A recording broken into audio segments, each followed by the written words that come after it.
Bismillahirrahmanirrahim. Assalamualaikum warahmatullahi wabarakatuh.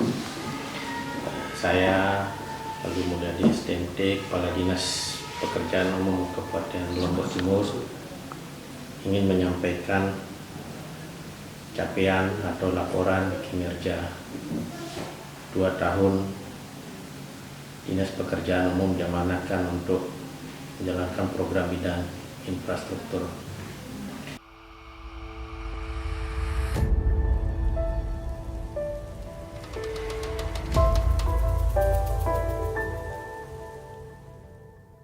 Di Dinas Pekerjaan Umum Kabupaten Lombok Timur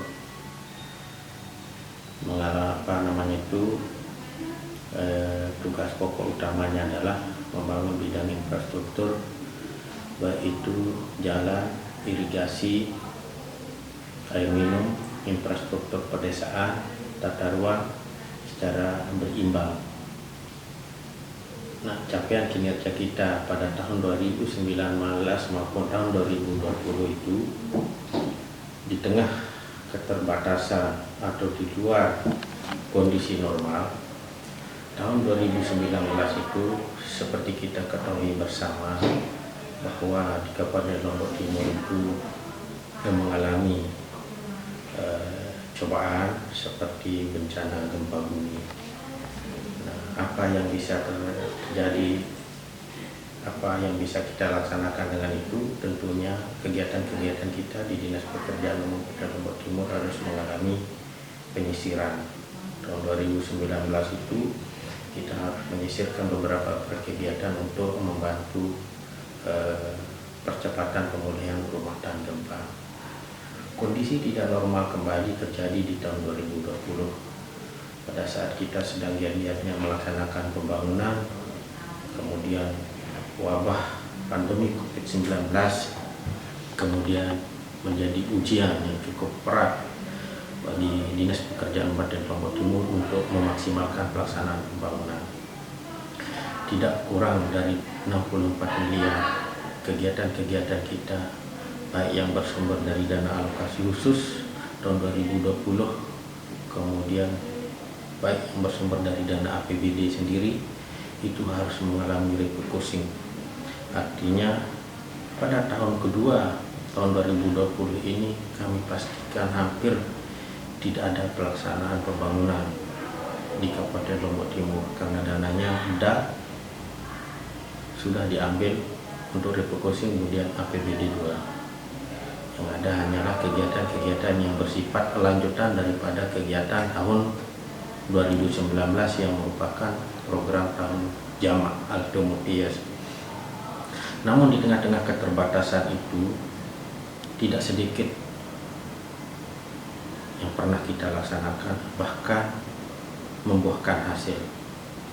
Di sini kami sampaikan bahwa membuahkan hasil dari segi infrastruktur itu adalah tolak ukur atau takarannya adalah apa yang kita sepakati di RPJMD tahun 2018 sampai tahun 2023.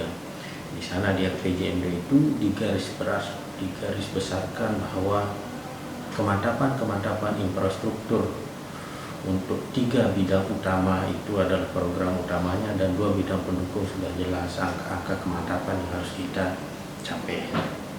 Nah, terlepas dari takaran-takaran yang lain yang memang menjadi bahan diskusi, tetapi takaran-takaran kita tolak ukur untuk menilai capaian kinerja kita adalah RPJMD 2018 tahun 2023 yang dilaksanakan melalui renstra setiap tahunnya. Kita mulai di tahun 2019. Tahun 2019 itu kita melaksanakan namanya program percepatan tahun jamak untuk bidang infrastruktur, jalan, irigasi, maupun bidang air minum. Di tahun 2019 itu untuk infrastruktur jalan kita mengalokasikan anggaran kurang lebih 235 miliar. Kemudian bidang air minum 50 miliar, dan bidang air minum, bidang irigasi 50 miliar, dan bidang irigasi itu kurang lebih 40 miliar. apa yang bisa kita hasilkan pada tahun pertama itu yang kemudian dilanjutkan pelaksanaannya pembangunannya pada tahun 2020 ini, per Agustus tahun 2020 kurang lebih di awal Agustus itu, angka kemantapan infrastruktur kita dari program yang satu tadi kita melaksanakan pembangunan itu adalah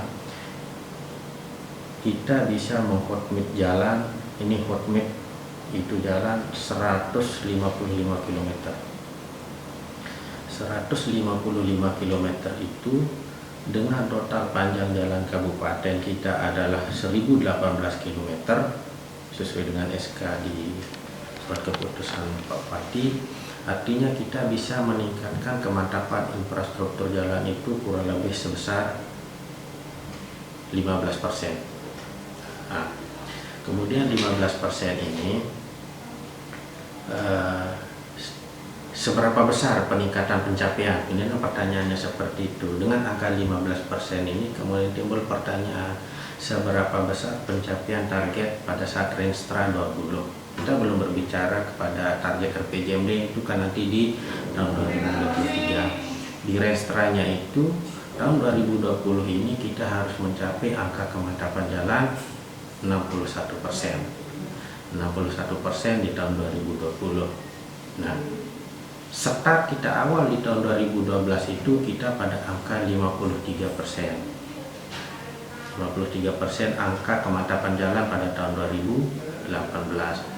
Di tahun 2020 ini dengan peningkatan angka 15% tadi sesuai dengan laporan akuntabilitas kinerja pemerintah khususnya Dinas Pekerjaan Umum Pada Lombok Timur, ada peningkatan 15%. Berarti 53 ditambah 15% adalah tahun 2003 ini angka kemantapan kita kurang lebih 68%. Itu angka kemantapan infrastruktur.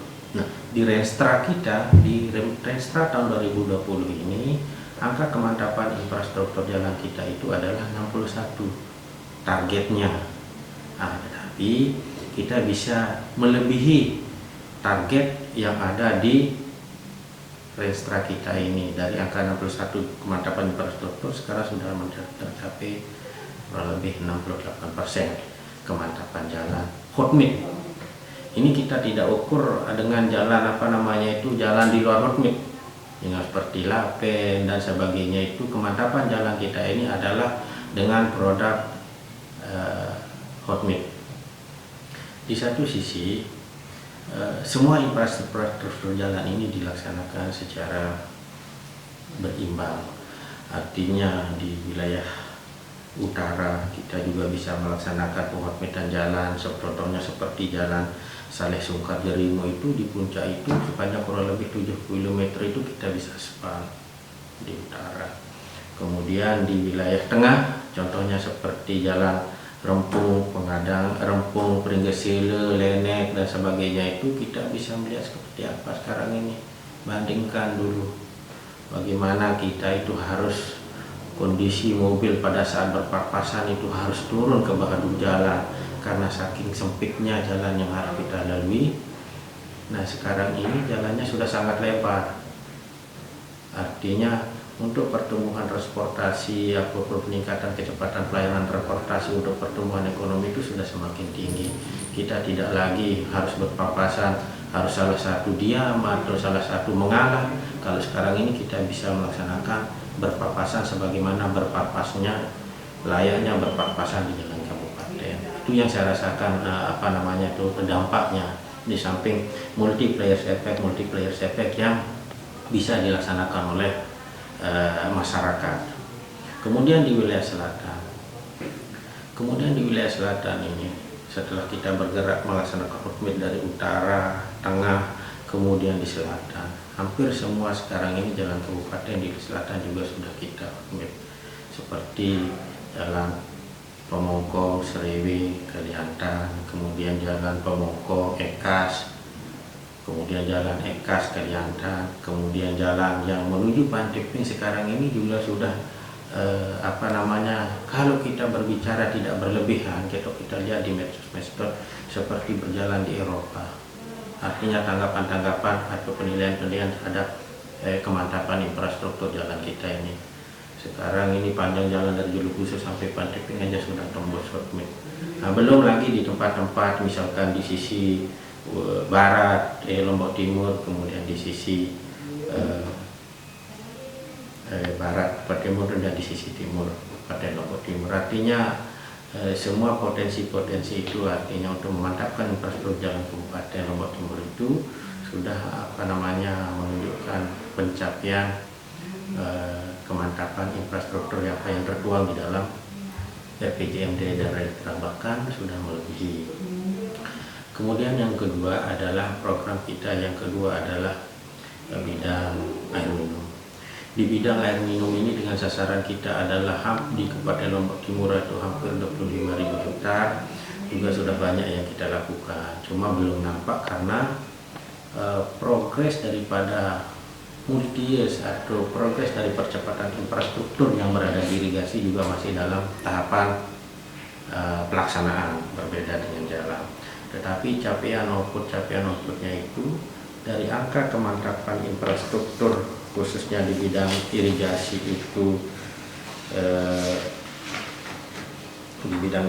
itu angka kemantapan infrastruktur kita, baik itu penambahan jaringan seperti namanya jaringan ini artinya kita menambah panjang saluran dari saluran tanah menjadi saluran pasangan.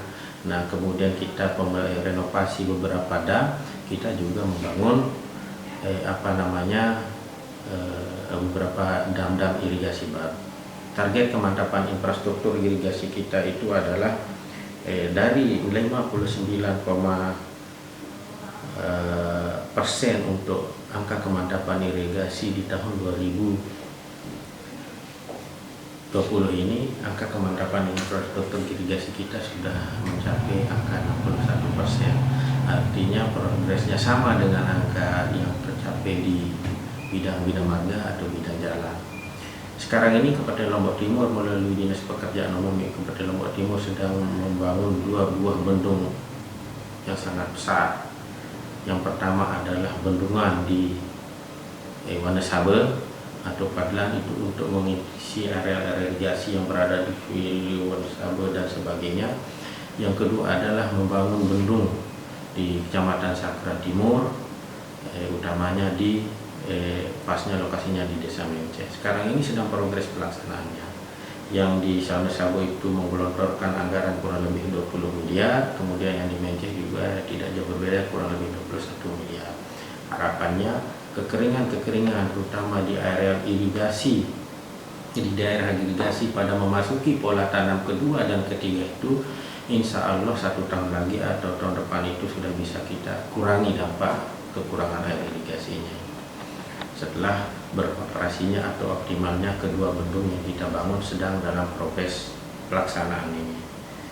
Nah, artinya capaian-capaian infrastruktur di bidang irigasi itu sudah mencapai angka kemantapan infrastruktur, karena memang irigasi ini untuk tahun 2020 ini juga tidak mengalami refocusing khusus, sudah dana alokasi khusus, karena memang pemerintah sangat perhatian kepada para petani atau rekan-rekan yang mengelola irigasinya melalui pertanian. Di samping itu juga adalah bagaimana kita tetap memanfaatkan konektivitas koordinasi dengan pemanfaatan dam bendung Padang Gure, juga artinya dari stok-stok kita yang biasanya kita mendapatkan di pola tanam pertama, sekarang juga dengan koordinasi yang baik dengan pihak BWS Nusa Tenggara Barat, pihak daripada BWS tetap membantu kita untuk suplai atau alokasi air pada musim pola tanam kedua, bahkan pola tanam ketiga, cuma debitnya yang bisa kita atur. Kembali lagi kita ke masalah bina jalan. Di samping jalan itu juga ada beberapa jembatan yang kita bangun itu hampir 5 buah jembatan. Apa fungsi jembatan ini? Adalah untuk meningkatkan konektivitas wilayah. Dari dulu yang sebelumnya kita menuju suatu wilayah atau suatu desa menghabiskan waktu minimal hampir 1 jam atau 30 menit, sekarang ini kita bisa menghabiskan waktu cukup 5 menit. Itu artinya Kabupaten Lombok Timur ini dengan luas wilayah yang sangat luas. Di antara jembatan-jembatan yang dibangun itu misalkan jembatan Ketapang Raya yang berada di desa Ketapang Raya. Kalau dulu kita mau ke Jor, kita harus melalui Keruak, Papan dan sebagainya. Sekarang ini kita sudah bisa tembus langsung lewat Ketapang Raya. Kemudian jembatan yang kita bangun juga itu ada jembatan Kemong di Sambelieu, kemudian ada jembatan Batu Pusar di Pringgesele dan jembatan Pringgesele. Itu artinya konektivitas menuju wilayah yang masih tidak terjangkau dengan transportasi. Dengan dibangunnya jembatan itu, maka sekarang ini lebih jarak tempuhnya, waktu yang dibutuhkan lebih singkat. Kemudian program-program kita yang berikutnya adalah program air minum. Nah, ini yang memang kita akui menjadi tugas terberat daripada PUPR selaku pengembang amanah pembangunan infrastruktur. Memang khusus untuk air minum ini kita belum mempunyai target, artinya mencapai target apa yang sudah ditargetkan di RPJMD maupun Restra. Air minum kita ini dari target yang harus kita capai sekarang ini tahun 2020 itu angka 88%, tetapi kita baru mencapai angka 81%. Itu penyebabnya apa? Itu penyebabnya adalah kesulitan kita mendapatkan sumber mata air. Sumber mata air itu baik berupa mata air langsung maupun sumber resapan. Sekarang ini jajaran sedang mencari solusi bagaimana ke depannya di tahun 2021 itu kita mendapatkan sumber mata air yang benar-benar merupakan jawaban atas belum tercapainya realisasi untuk penyelesaian air minum ini. Dapat kami kasih gambaran bahwa untuk air minum sendiri yang bisa pernah kita lakukan adalah kita bisa melakukan pelayanan air bersih, tentunya melalui PDAM. Kita kan PU ini menyiapkan sumbernya, nanti pengelolaannya itu berada di PDAM ataupun di BUMDes. Sekarang ini kita sudah bisa melaksanakan 40 lokasi atau desa yang bisa kita sentuh untuk sasaran air bersih. Kemudian kita sudah bisa menyambung 1.361 SR atau 5.440 jiwa yang terlayani air bersih. Panjang jaringan perpipaan kita itu adalah yang sudah kita bangun adalah 73.758 meter. Demikian panjang dan lokasinya itu memang kita belum mencukupi untuk pelayanan air minum. Contohnya sekarang ini kita masih di triwulan ketiga atau triwulan keempat. Pada bulan September, Oktober, November, Desember itu pemerintah harus menyuplai air bersih melalui water tank atau penteropan. Itu kita akui karena memang kondisi kita sekarang ini di Kabupaten Lombok Timur, selain mata air kita berkurang, mata air dan sumber air kita ini yang konstan bisa mencuplai untuk kebutuhan di beberapa wilayah kita itu juga harus kita penuhi. Langkah apa yang kita laksanakan adalah pada tahun 2021 ini kita di Kabupaten Lombok Timur itu akan fokus kepada infrastruktur air minum. Semua anggaran yang akan ada di PNSPU ini kita optimalkan prioritas adalah air minum. Di samping jalan dan irigasi yang memang sudah memenuhi harapan masyarakat. Harapan kita tahun 2021 ini adalah masalah air minum. Langkah yang kita ambil adalah salah satunya adalah dengan memanfaatkan sumber mata air, baik itu yang berada di Jurit, Lawah Duren, Panggali dan sebagainya, dengan mendistribusikannya kepada bak-bak yang sudah terbangun. Contohnya bak yang berada di Semaya, Rensing, Mendane, kemudian kita alirkan ke wilayah Keruak dan ke wilayah Jeruwaru. Memang di wilayah Jeruwaru ini tidak semua desa yang belum terlayani air minum, hanya beberapa desa dan beberapa tempat yang belum. Nah, kedepannya kita akan bangun juga di samping faktor pertama untuk menyelesaikan masalah air minum ini adalah dari distribusi air minum yang berada di daerah hulu. Faktor pendukung keduanya adalah di tempat-tempat tertentu kita akan bangunkan beberapa sumur bor yang bisa mengatasi masalah, artinya bisa membantu sumber utama penyelesaian masalah air minum ini. Kemudian di wilayah selatan juga kemungkinan kita akan bangun satu buah reservoir sehingga ke wilayah-wilayah seperti Batu Nampar, kemudian Ekas dan sebagainya itu dapat kita antisipasi untuk penyelesaian air minum ini. kepada masyarakat yang kami hormati, khususnya di Lombok Timur, tentunya kami mengakui bahwa masih ada PR-PR kita yang belum diselesaikan, tetapi di samping PR-PR yang belum kita selesaikan itu sudah banyak yang bisa kita laksanakan. Dan kami mengakui bahwa khusus kita infrastruktur jalan, kemudian infrastruktur irigasi, kemudian infrastruktur pedesaan melalui kelompok pikiran itu pembangunannya sudah masif. Kemana-mana sekarang ini kita sudah tidak lagi menemukan jalan berlubang, tidak lagi kita menemukan jalan yang belum selesai. Insya Allah 2 tahun kemarin ini di tengah keterbatasan ujian gempa, ujian wabah, pembangunan itu sudah berjalan dengan maksimal. Harapan kita ke depan itu artinya apa yang sudah kita bangun ini marilah kita pelihara. Kemudian kalaupun belum tercapai di satu sisi, belum tercapai seperti air minum, insya Allah kita akan fokus tahun depan ini kepada air minum. Di samping jalan dan irigasi di beberapa tempat yang memang masih perlukan penanganan. Itu yang dapat saya sampaikan. Sama Dinas Pekerjaan Kabupaten Lombok Timur kami sampaikan mohon maaf bila taufiq hidayah. Wassalamualaikum warahmatullahi wabarakatuh.